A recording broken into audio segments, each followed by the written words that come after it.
Hello साथीहरु, भर्खरै तपाईले बस गएको नोटिस गर्नुभयो? पक्कै पनि गर्नुभयो होला। हो, यदि तपाई जापानमा हुनुहुन्छ भनेदेखि जापानको प्रत्येक रोडमा यो पब्लिक बस चाहिँ गुडिरहेको तपाईले देख्नु भएको होला। अथवा तपाईले यो बसको थ्रुबाट आफूलाई जानुपर्ने डेस्टिनेसन सम्म यो बसको थ्रु पक्कै पनि जानु भएको होला। आई थिंक सो है, किनभने मैले पनि जस्तो आफू बसेको अपार्टमेन्टबाट ट्रेन स्टेसनसम्म जानको लागि प्रयोग गर्ने गर्दछु। किनभनेदेखि कहिलेकाहीँ रेनी टाइम हैन, अलिकति मौसम खराबको समयमा साइकल राइडिङ सम्भव नभएपछि हामी यसरी पब्लिक बसको थ्रु जानुपर्ने ठाउँमा चाहिँ नि जाने गर्दछौँ। स्वागत छ साथीहरु फेरि पनि तपाईहरुलाई मेरो आरटीएम ब्लग्समा। सो तपाईहरु सन्चै हुनुहुन्छ होला, म पनि सन्चै छु। तिहार सकिसकेको छ हैन। सो आज म यसै पब्लिक बसको बारेमा विभिन्न रुल एन्ड रेगुलेसनको केही इन्फर्मेटिभ भिडियो बनाउन आइसकेको छु। सो भिडियोलाई अन्त्यसम्म हेरेर साथ दिनु होला है साथीहरु। जापान भनिसकेपछि विभिन्न ससाना टर्म एन्ड कन्डिसनहरुमा पनि रुलले बाँधिएको देश अथवा जेरो टलरेन्स, बुझ्नुभयो नि। ससाना केसहरुमा पनि यदि तपाईहरुले अथवा तपाईहरुलाई कम्प्लेन कसैले गरेमा त्यसले भोलि सामान्य जरिवानादेखि लिएर जेलसम्म पनि जानुपर्ने कन्डिसन आउन सक्छ। किनभनेदेखि जापान एउटा यस्तो कन्ट्री हो जुन देशमा पोलिटिकली एकदमै अनस्टेबल कन्ट्रीको रूपमा लिन सकिन्छ। किनभने तपाईहरु अवगतै हुनुहुन्छ हैन, हरेक कति महिनामा चाहिँ यहाँको पीएम परिवर्तन भइरहेको हुन्छ, इलेक्सन भइरहेको हुन्छ। सो त्यसो हुँदाखेरि नयाँ पीएम चेन्ज हुँदाखेरि केही न केही फरेन, विशेष गरेर फरेनरहरुको लागि अलिकति रोल वाइज एकदमै टाइट गरिरहेको हामीले महसुस त गरिरहेकै छौं। हो, आज हामीलाई ससाना इभन पब्लिक बसमा हिँडिरहँदाखेरि पनि विभिन्न कारणवश थाहा भएर थाहा नभएर विभिन्न ससाना मिस्टेकहरु भइरहेको हुन्छ। हो, त्यो मिस्टेकहरुलाई प्रिभेन्ट गर्नको लागि आज म यस भिडियोमा ससाना यसमा प्रयोग हुने रुल एन्ड रेगुलेसनको बारेमा म तपाईहरुलाई जानकारी दिन गइरहेको छु। सो भिडियोलाई अन्त्यसम्म हेरेर साथ दिनु होला है त। यी सामान्य कुराहरु हुन्, जीवनमा एभ्रीडे प्रयोग हुने सामान्य भन्दा सामान्य कुराहरुलाई मैले थोरै एउटा फर्मेटमा उतारेको मात्र हो। सो झर्को नलागी नमानिकन हेरेर साथ दिनु होला है साथीहरु। पब्लिक बसको आफ्नै टाइम टेबल हुन्छ, टाइम स्केड्युलमा रोडमा चाहिँ आफ्नो रोडमा चल्ने गर्दछन्। सो टाइम टेबल जुन स्केड्युल छ त्यो चाहिँ प्रत्येक बस स्टपमा चाहिँ कहाँबाट कहाँ जानसम्मको लागि भनेर टाइम ट्याक्क दिएको हुन्छ। र एउटा कुरा, टाइमिङ फलोअपमा चाहिँ यहाँको हरेक ठुलो पोस्टबाट सानो पोस्टसम्मको हरेक व्यक्तिले टाइम यति महत्त्वको साथ समयलाई फलो गर्ने गर्दछन्। त्यो हामीले चाहिँ सिक्न अत्यन्तै जरुरी छ जस्तो लाग्छ। विशेष गरेर हामीहरू हैन, हामी नेपाली साथीहरू अलिकति समयलाई स्किप गर्ने गर्छौं। भइहाल्छ नि, के हुन्छ र। यस्ता ससाना कुराहरूले हाम्रो जीवनमा ठूला असरहरू गरिरहेको अथवा परिरहेको, भोग्नु परिरहेको हाम्रो जीवनमा छँदैछ। यो भने राष्ट्रिय इस्यु नै बनेको छ हामीहरूको लागि। सो यो बसमा प्रयोग गर्नका लागि सबैभन्दा पहिले त कहाँ जाने त्यो लोकेसन, डेस्टिनेसन आफ्नो कहाँ हो त्यो कन्फर्म गर्ने र इन्टरनेट तथा गुगलमा पनि हामीले चाहिँ कहाँबाट कहाँ जाने घरमै बसेर पनि हरेक बसको टाइम टेबल हेर्न सकिन्छ। अथवा त्यो गर्न सकिँदैन भने हामीले बस स्टपमा गएर कहाँ जाने हो त्यो ठाउँसम्मको समय हेरेर सो समयलाई फलो गरेर यो बस हामीले प्रयोग गर्न सकिन्छ।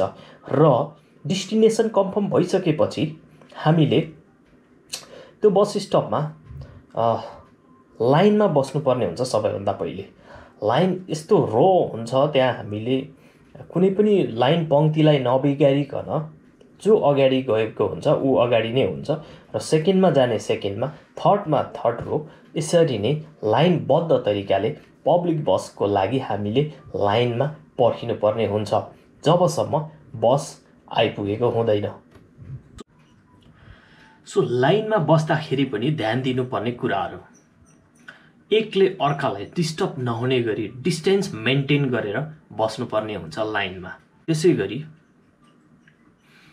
बस आइसकेपछि हामीले पेमेन्ट अप्सन विविध रहेको हुन्छ, क्यास अथवा टिकट लिने अथवा सुइका भन्ने एउटा कार्ड हुन्छ जुन चाहिँ डिजिटल कार्ड, त्यसमा रिचार्ज गरेर सोही अमाउन्ट हामीले पब्लिक बसको यात्रा गर्दा अथवा ट्रेनको यात्रा गर्दा अथवा त्यो कार्डबाट विभिन्न कन्भिनियन्ट स्टोरहरूमा पनि पेमेन्ट गरेर त्यसमा रहेको ब्यालेन्स प्रयोग गर्न भने सकिन्छ। सो लाइनबद्ध भनिसकेपछि बस आइपुगेपछि हामीले सोही लाइनलाई फलो गरेर एउटै रोमा हिँडेर बसमा चढिसकेपछि पनि ध्यान दिने पर्ने कुराहरू विविध रहेको छ। किनभनेदेखि विभिन्न महिला तथा प्रायोरिटी सिट अथवा ओभर एज भएका वृद्धहरूको लागि हैन, प्रेग्नेन्ट वुमेनहरूको लागि हैन, अलिकति शारीरिक रूपमा तन्दुरुस्त नभएका व्यक्तिहरूलाई चाहिँ प्रायोरिटी सिट भनेर अगाडि स्थानमा छुट्याइएको हुन्छ अथवा लेखेको हुन्छ त्यहीँनिर पनि। सो हामीले बसमा चढिसकेपछि सिट आफू बस्नको लागि योग्य छ छैन भनेर ध्यान दिनुपर्ने हुन्छ। सोही अनुरूप हामीले आफ्नो लागि योग्य सिट कुन छ, खाली छ भने बस्न पाइन्छ, होइन भने उभिन्न बाध्य हुनेछौँ। किनभनेदेखि लोयल्टीको कुराहरू यहाँ अननेगोसिएबल कुराहरू पनि छन्। जबकि यहाँका मानिसहरूले प्रायोरिटी सिट खाली रहँदै पनि उनीहरू बाँकी सिट खाली नभएको बखतमा उभिएर नै घन्टाको यात्रा गर्ने गर्दछन्। तर हामी भने के हुन्छ केही हुन्न, मानिस कोही प्रायोरिटीमा रहेका व्यक्तिहरू आयो भने ठाउँ छोडौँला न भनेर बस्ने पनि गर्दछौँ।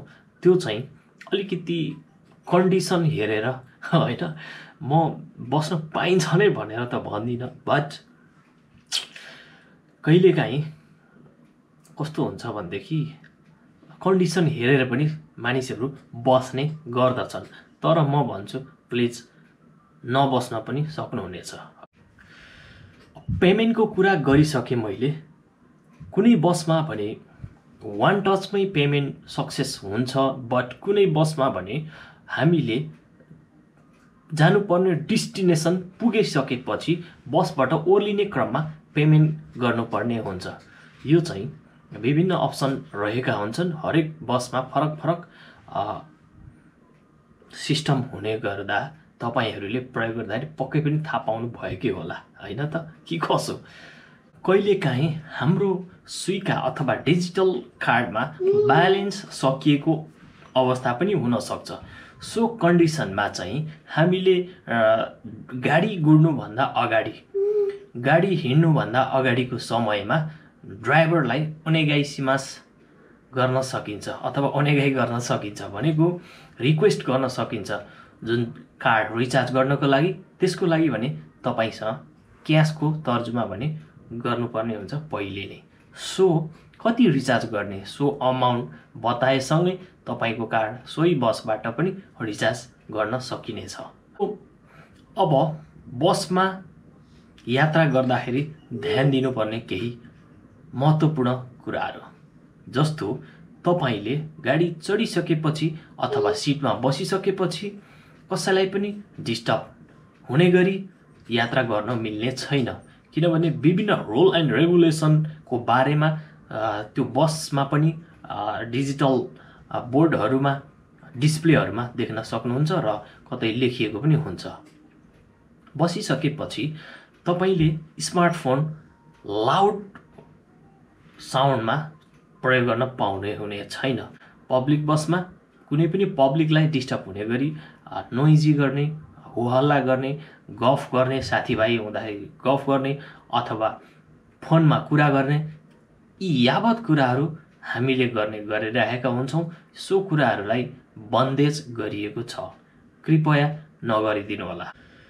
र तपाईको डेस्टिनेसन पहिले नै तय गरिसक्नु भएको हुँदाखेरि सो डेस्टिनेसनमा तपाईँ पुग्ने भन्दा केही समय अगाडि प्रत्येक स्टेसनमा बसकोले अनाउन्समेन्ट गर्ने हुँदा तपाईको डेस्टिनेसनको अनाउन्समेन्ट आइसकेपछि तपाईँले साइडमा रहेको बेल बजाएर तपाईँले कल गर्न सक्नुहुन्छ अथवा ड्राइभरलाई साइन गर्न सक्नुहुन्छ। किनभनेदेखि डिजिटल फर्ममा सिस्टम रेगुलेट भएको हुँदाखेरि तपाईँहरूले आफ्नो सिटको छेउमा रहेको बटनलाई दबाएर तपाईँ झर्नुपर्ने डेस्टिनेसन अथवा लोकेसनमा झर्न सक्नुहुनेछ।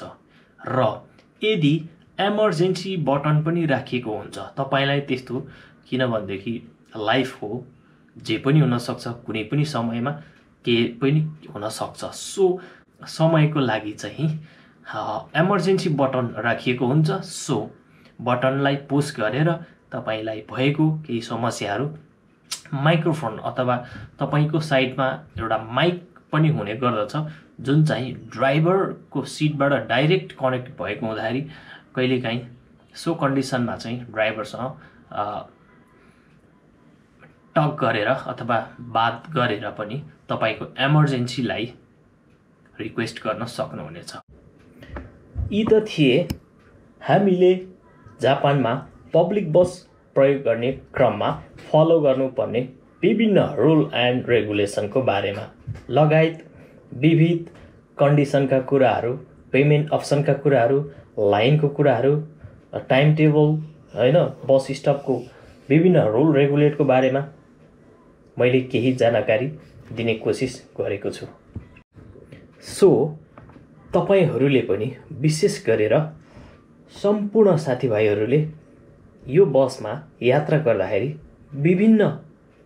विविध रुल्सहरू हुने गर्दछ, त्यसलाई अपनाई पिसफुल यात्रा गर्न सक्नुहुनेछ है साथीहरू। किनभनेदेखि हामीलाई कसैले डिस्टर्ब गर्दैनन् र हामीले पनि कसैलाई डिस्टर्ब गर्नुहुन्न भन्ने मेरो एउटा मान्यता सहित आजको भिडियो यस पब्लिक बस अन्तर्गत रहेको थियो।